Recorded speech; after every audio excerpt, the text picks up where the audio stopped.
The state of emergency might seem like an extreme measure, but the curfew that will be in place for only 5 hours between midnight and 5 a.m. local time, well, that might possibly bring some calm. Of course, we don't know at this point, but this is one more of many measures tried by the local authorities, by the police force in Ferguson for the last week. Heavily handed tactics by the police force, and heavily armed police forces indeed, didn't really help, did they? And a more conciliatory tone from the police doesn't seem to have worked 100% either, because the sole reason why this curfew is in place, and indeed the state of emergency was declared, well, that was because of more violence last night, Friday night local time, looting of local shops, according to the governor of Missouri, the main reason why this curfew was put in place. From that press conference where the curfew was announced, one very good symbol of the nervousness that there is right now in that community,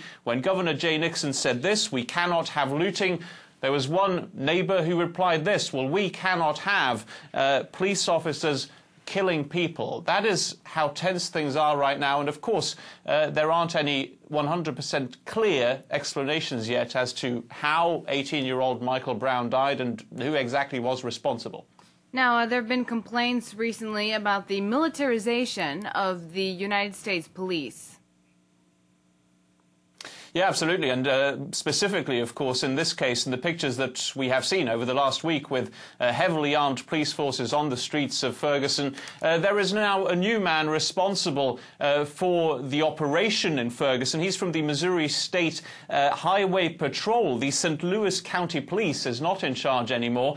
And this new man who's responsible said this about the curfew and about how it might be put in place: "We will not enforce it with tanks."